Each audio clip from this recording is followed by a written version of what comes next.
Good evening, ladies and gentlemen. I'm very happy to host today my guest, a good friend of mine, Mr. Charpentier, who is a prominent American novelist.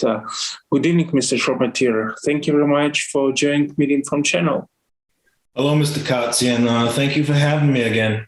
Mr. Charpentier, unfortunately today we have a very sad topic. Probably you know about the Bucha massacre, as it now labeled in Western media, including American media. So I would like to remind our audience that I'm talking about an accident which took place in one of cities in Kiev region, in Bucha, where Ukrainian army, Ukrainian forces found many dead people, many dead bodies, and satellites have detected that these people were killed during Russian occupation of these lands.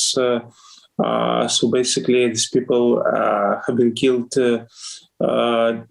during the last several weeks, and already we have a reaction from Western leaders, from European Union, from the United States. Obviously, Russia has always tried to present this as a provocation from, let's say, Ukrainian side and Western side. But yesterday, New York Times revealed the satellite images which show up that these bodies on the streets, which journalists and Ukrainian army had discovered when Russians left Bucha, proves that these people were killed while Russians were in the city, and these bodies were laid on the roads while Russians were in Bucha, you know. And this is very serious thing, terrific thing. And obviously, I think that in some way, this massacre, Bucha massacre, changed the perception of reality of many Western politicians. Now we have a serious discussion about providing Ukraine a serious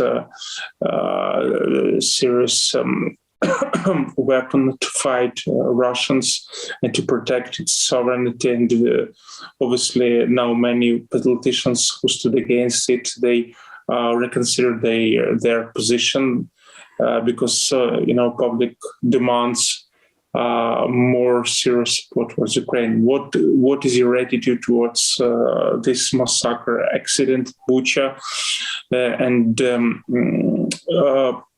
how can you explain actually this? Ukrainian president says that this is a genocide of Ukrainians, which Russians are pursuing. Do you agree with this? Can we say that this type of massacre is a genocide of Ukrainians? And I would like also to, let's say, tell upfront that such situation that took place in Bucha also will be discovered, I'm sure, in other lands which are now under Russian occupation. And after this, let's say, temporary occupied lands will be replaced by Ukrainian army, unfortunately, we can see another Buchas, so another form of massacre, yeah.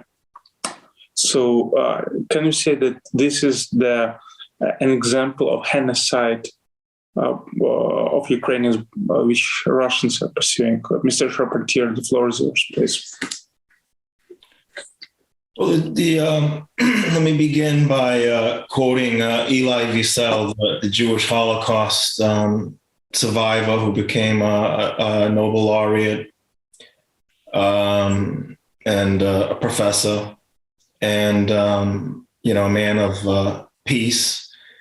He said that the opposite of love is not hate; it's indifference. And I believe that I think if things have changed, this was obviously a deliberate attack. And I believe that if the West doesn't do anything, then we're just being indifferent. And I think indifferent is worse than anything else, inaction. So we need to, we definitely need to. It's definitely changed. The actions there have definitely changed changed everything, I think. And so the West does need to retaliate in some shape or form. Today, the president of Ukraine, Mr. Zelensky, had a speech in the United Nations headquarters. Obviously, he had a remote speech. And again, he called for the world states to reconsider the role of the United States and the role of Supreme Council of the United States, because Security Council of the United States, because we see that from one point the member of Security Council, Russia, is constantly violating international law and UN Charter, and from other point, UN states they can't address this type of violation, and they can't resist this type of violation. So they procrastinate to conduct important things, on the road of, let's say, Russian aggression. So what do you think? Maybe United Nations has to be dissolved, like League of Nations, where it was dissolved before Second World War, and some new organization has to be created, because obviously it seems to me that the structure of United Nations has been outdated, and it can't address challenges which the world faces today. Mr. Charpentier, please.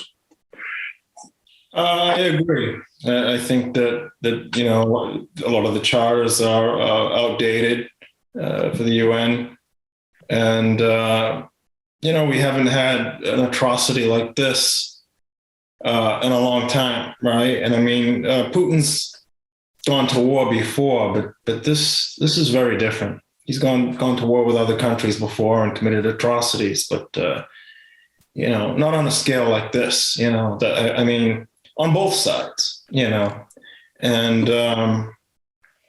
I think this time too, there's a good chance that the war could spill out into a NATO country, or this could just escalate into something bigger than it has in the past.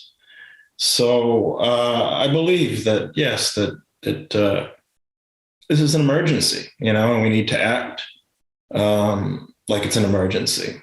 And, I think something like a new charters, or, another, or at least to expand on what the UN already has in place. I think that would be, an appropriate, a thing to do.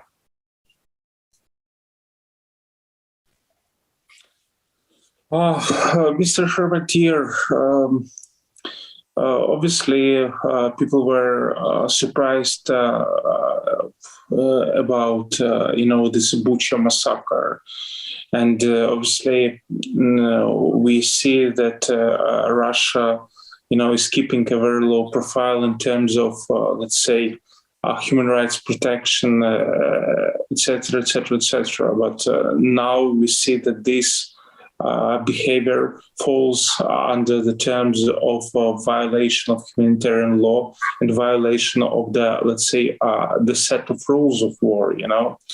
So Russia is, breaching everything, which we can even imagine. Today we, I read in the news that United States, Britain, and Australia which are united under the AUKUS organization. So kind of coordination body, which was created, I think, about 10 months ago as a, some form of advanced cooperation, comparing to, let's say, NATO, which is a more broad organization. So these three states decided to work closely on creating a new type of weapons in collaboration of, resistance of threats, etc., etc., etc. So we see that now London and Washington become closer in terms of military cooperation. What do you think? What is the destiny of this alliance between Britain and the United States? Obviously, for Britain and the United States,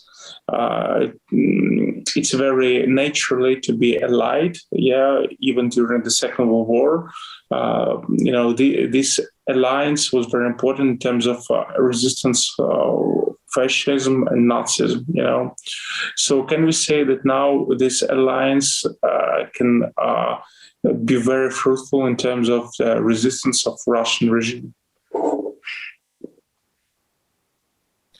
It's hard to tell. I see the two countries. Of course, I think that we're united with Britain. America's united with Britain, but I think that I don't think that there is doing things in a like in a concerted effort as they did during World War II. Of course, bombs aren't falling on, on Britain, right? So, obviously, I think that going back to what you were saying a little earlier about, using different, more advanced weapons, and Putin breaking laws, I think that Putin doesn't respect laws. He doesn't respect rules, international laws.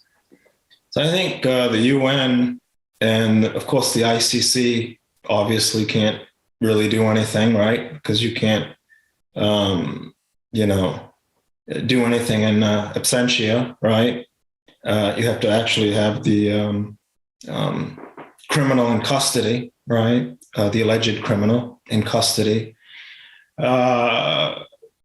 So I think that you either have to, either a new organization has to be created, as we said earlier, as I talked about earlier, and or we have to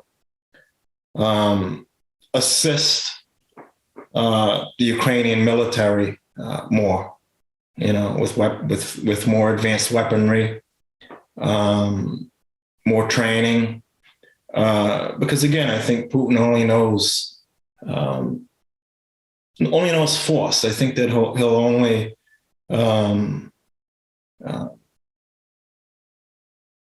respond to force. He'll only respond. Mr.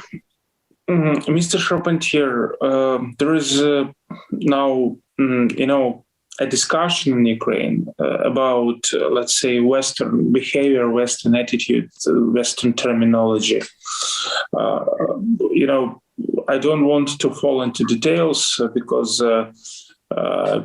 personally, I have a very high opinion about all Western support which is provided us, in the process of fighting Russian aggression. But we see that while Ukrainian president calls what happened in Bucha like the genocide of Ukrainians, many Western leaders, they are very reluctant to consider what happened in Bucha as a genocide of Ukrainians. Obviously, I understand that we can't compare the genocide of Ukrainians if we take numbers to the, let's say, Holocaust during the Second War, because back during the Second War, we had to talk about millions of people who were killed by Nazis, And when we are talking about the genocide of Ukrainians, which are Russians pursuing, the death of each person is highly important. But still, numbers are much lower than during the Second War. Yeah, that's why maybe Western politicians, they were reluctant to call it a genocide. Yeah. But from another perspective, as I told you, after Russia will leave occupied territories, maybe we will learn about many new cases of, let's say,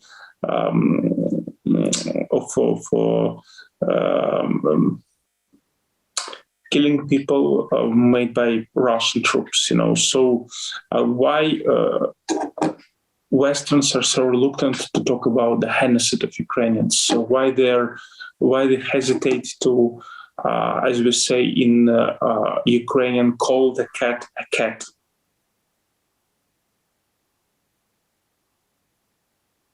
You understand why they dominate this term, Why, excuse me, why are they what? Why they always try to, get around this term and don't use this term, why? Genocide. Highness? Genocide, yeah. Okay. No, I disagree. I think that, that the West does see this, is taking this very seriously. And they're seeing, they're definitely talking about different ways to deal with the massacre, and they are calling it what it is, a massacre, war atrocity. So I just believe that they're not acting as they should, but I think that they really do realize how. At least the media, and from what I've seen in the media, and from what politicians have said, and from people that I've spoken to. Mr. Charpentier, tomorrow,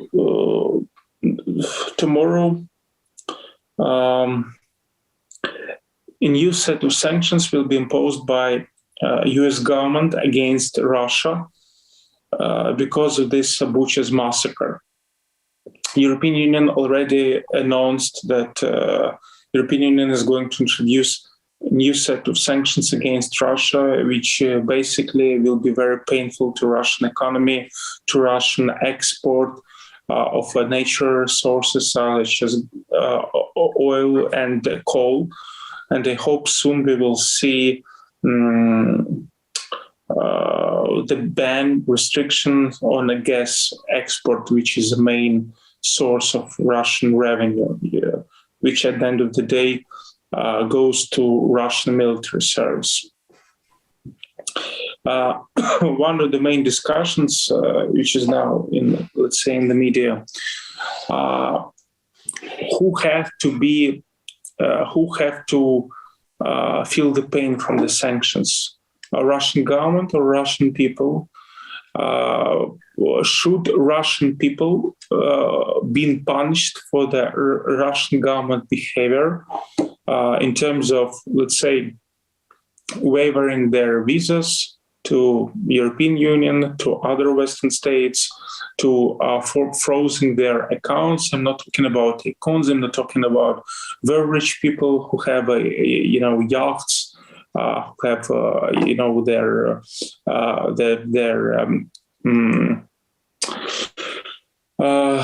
premises around the world. I'm talking about ordinary people. Should they have been punished? Should their visas lifted up? Should they have been stripped from all their rights in Europe and in the Western world as a whole? What do you think?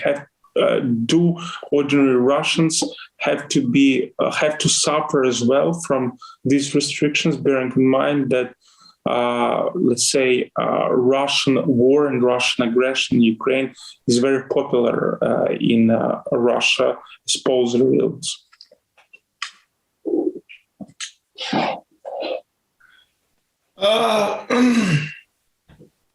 I think that the government and the Russian people need to feel, need to be punished.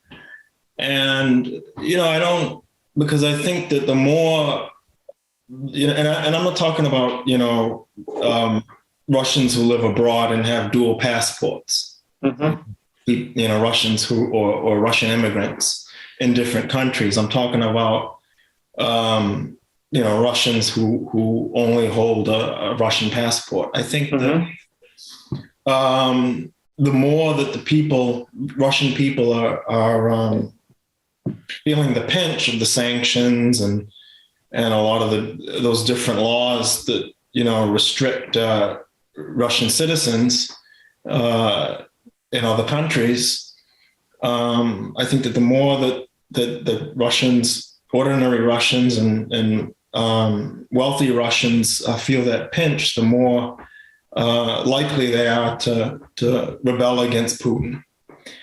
And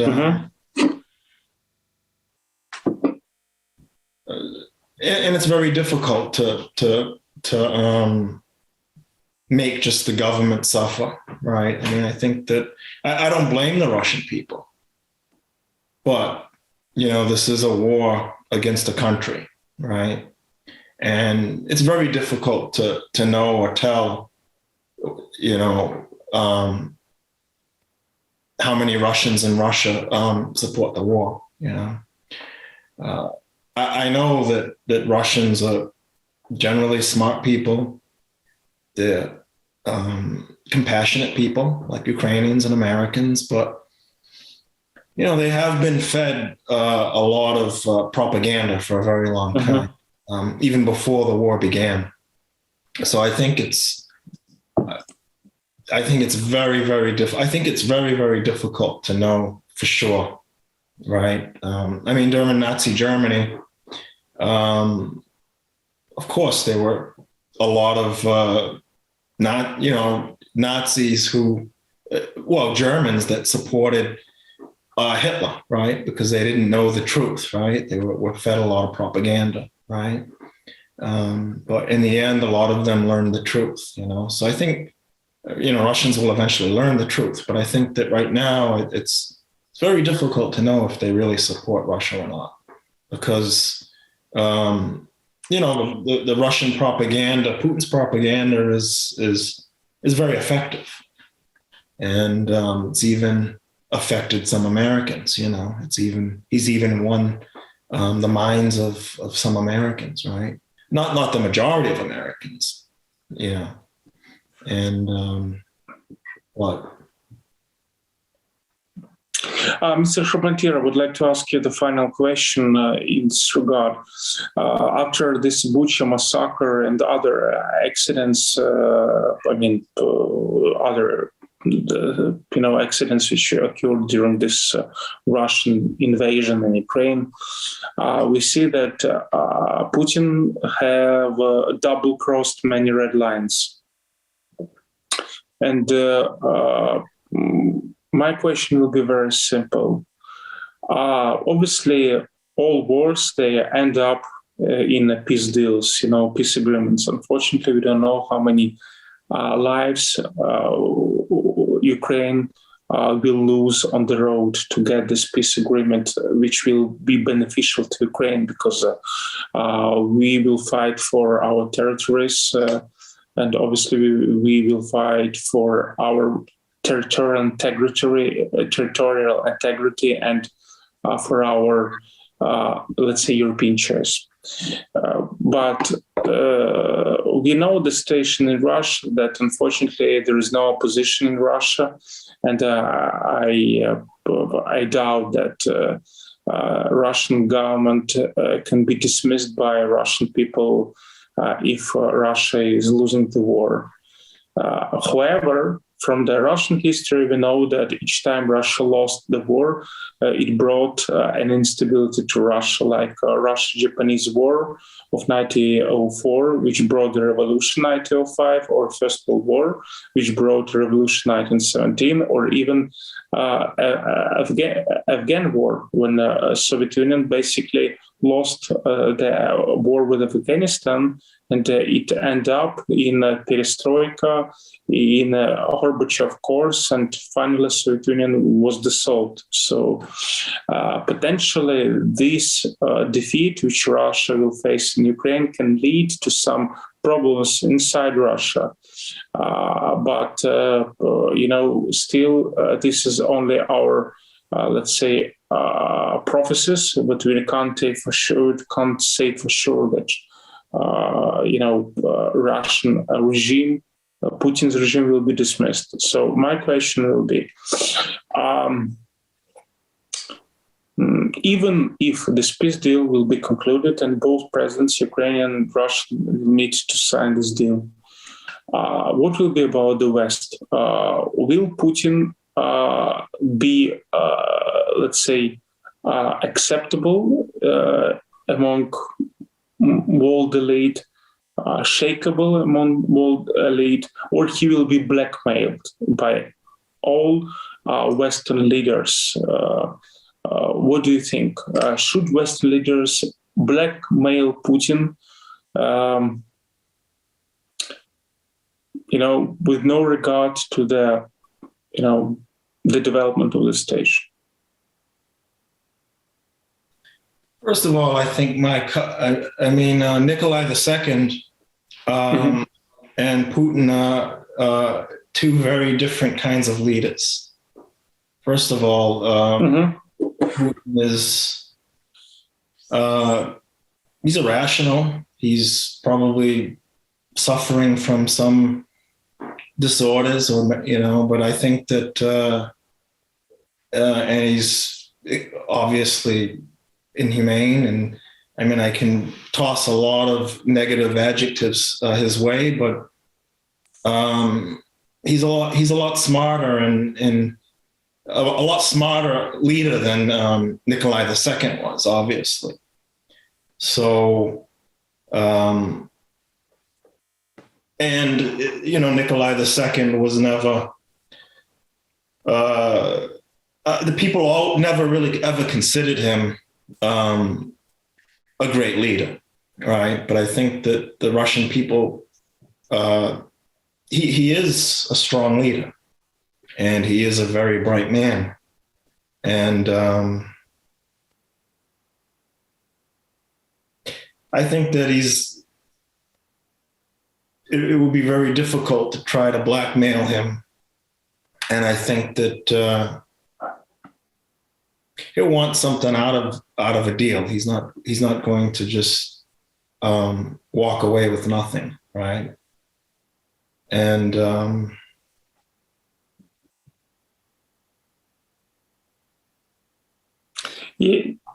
but the history has very strange coincidences. If you look back to the Nicholas II ruling, he was in power from 1994 till 90. He was in power from 1894 till 1917. So basically, he was in power during 23 years. Putin now in power for 22 years, and soon it will be as well 23 years. But who knows, maybe this will be the sign of destiny and Putin will lose the power as Nicholas II. I agree that they are different people, but if you look back to the beginning of the First World War, people admired Nicholas II when he entered the war on Serbia's, Serbia's support, to support Serbia, but in 2 years after Russian army. If you look back to the history, you remember that, So let me. So I think that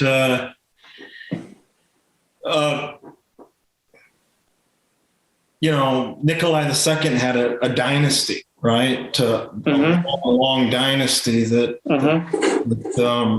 put him where he was, and it gave him the validity as a leader. And the Romanov dynasty just he had that behind him, a long legacy, right? So Putin's trying to create a legacy, right? And Putin was just a KGB officer, right? And he was a mediocre one at that, right? So I think that, so it's very difficult to compare these two men, first of all. But I think the situation, I'm not saying that it's impossible, for the Russian people to rebel, and maybe some sort of revolution could topple Putin's government. I'm not saying that. I think it's unlikely, but it's possible. Mr. Charpentier, thank you very much for joining us today. Well, let me add one more thing. So also, the situation is very different because Putin has a lot of control, right, over the media, and he has control of the narrative that goes out there, right, and he has a lot of laws set in place, right. So I think he has a really strong grip on Russia, whereas Nikolai II didn't, right. So again, I think it's a very different situation, but I think you can use it as an example. And again, I don't think that it's impossible. Well, anyway, as I told you, I started to tell you before the interruption of the connection, Russian people, they supported Nicholas II. He enjoyed very high support at the beginning of war, but at the end of the war, people started to hate Nicholas II because Russian army lost many battles. And at the end of the day, the social level of Russian people, became very, very poor. So I think that if Russian people will understand that Russia is losing this war and sanctions, are killing Russian economy, then I'm sure that we can see the shift in Russian public opinion. But we will see. Anyway, I hope that we will continue our sessions, our interviews, so we will be able to tackle, the motion of the picture. Thank you very much, Mr. Charpentier, for joining us today. Mr. Aaron Charpentier, prominent American novelist, was today on Media Informed channel. Thank you very much, Mr. Charpentier. Thank you for having me again, Mr. Kacin.